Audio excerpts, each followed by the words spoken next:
I'm joined by Kieran Gething.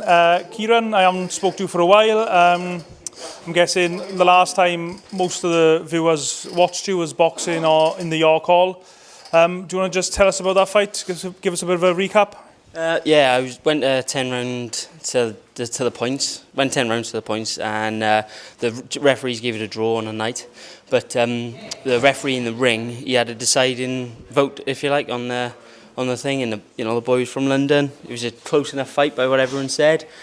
I think we both felt we deserved to win it, but there must have been a doubt in Jeff's mind, because he came up to me and said he wanted to put it right straight away. He wanted a rematch, and all credit to him for that. I thank him. So hopefully that can be something later on in the year. But it wasn't the ideal preparation. I mean, we had an idea we might be on there about a month before.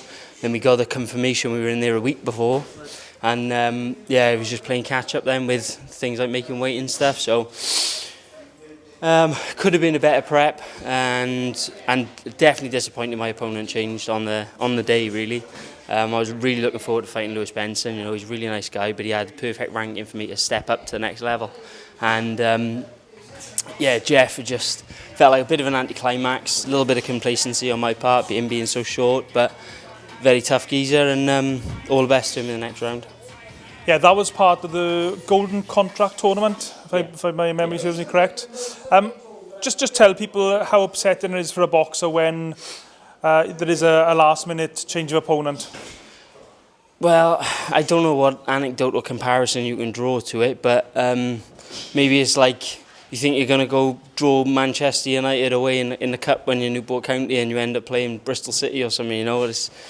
It's a bit of you've still got to be up for it, but it's still a bit of an anticlimax, So it's just you've got all the hints of disappointment mixed with the excitement and nervousness of the fight. So you're just a whole array of emotions, and it's another experience. I've had opponents change on me last minute before. I've been in national amateur for years, so I'm used to it. But at the same time, when you've got your head set on something and a real step up, it would have been with Benson. It's just how things happen. So where's the next step for you now, Kieran, in your boxing career? I'm fighting March 14th, headlining in Cardiff. I think it's my second or third time headlining, but this one's a bigger event. 10 rounds against Darren Surtees, who lost to a world champion or ex-world champion in his last fight. So it's a good fight, good solid fight, and the boy can bang . So it being in Wales, I think I've got the upper hand. I don't think he's gone the distance very often. I think it's only once he might have gone the distance.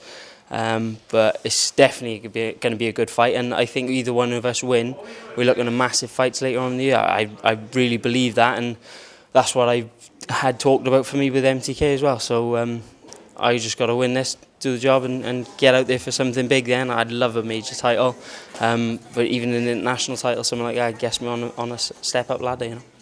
When I last checked, I think you were rated 14th or 15th on Boxrec, which is an unofficial ranking system, but it still gives a good indication of where you are in Britain.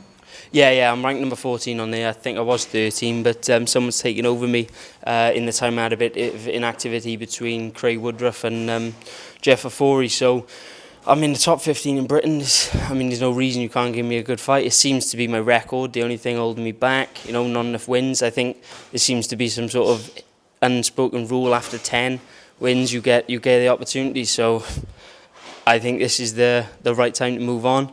If it's a case of I need more, then maybe they'll get me out some quick fights. But I think I deserve it now. I've had 3 title fights. I think it's 4 or 5 10-round fights.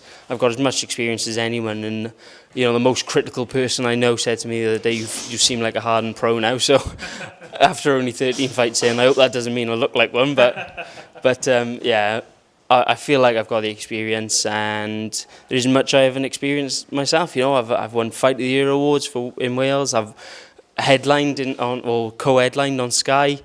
I've done things I dreamed of doing when I was a So I really hope that I start bossing it this year, and I want to put on massive performances and guest stoppages and be a bit more entertaining. Up to now, I've been concentrating on the boxing, but it seems to be that doesn't always win you the bout. So if I hit people a bit harder, maybe they start paying attention. You're training here today in St Joseph's gym in Newport. Tony Boggs, you're the main coach here in St Joe's, but just to confirm, you're not training here at the moment, you're just here for sparring today? Yeah, come here regularly for sparring because it's a bit of a hub. There's 5 or 6 boys around my weight that I can jump in the ring with. Me and Gavin Gwynn have always done rounds together, and I think that was the link that made me come down here in the start. My coach is Lyndon James, who I think he's one of the best on the circuit, and very underrated, but he wants a small stable, so we don't have sparring in our place apart from tech sparring and things with good amateur boys, 2 British champions down our gym, so there's good stuff in our gym, but this is hard rounds with grown men. I know, as well as obviously being a professional boxer, you enjoy watching boxing yourself. There's a big fight coming up in a couple of weeks, Fury and Wilder. What's your thoughts on that fight, and how do you think it's going to go? I was asked my thoughts on it on a Twitter poll or whatever the other weekend. I just feel like Fury, he's saying all of these things that he wants to stand in front of him and knock him out, but I think he's playing a bit of mind games here. I do think he's got the know-how now. He's been in there, he's felt the right hand. He's going to avoid those shots now, I think, and I don't think he's going to have to do another Undertaker in the 12th round. MTK are the best team in the world, and they've got him They've got him the good fights building up, and they put him in back in with Wilder, and I think he's going to take a WBC title. Okay, thank you, mate. Have you got any sponsors you want to give a shout out to, or have you got any social media you want to mention for people to follow your career? If you can follow me on Twitter and Instagram, it's @Kieran Gething.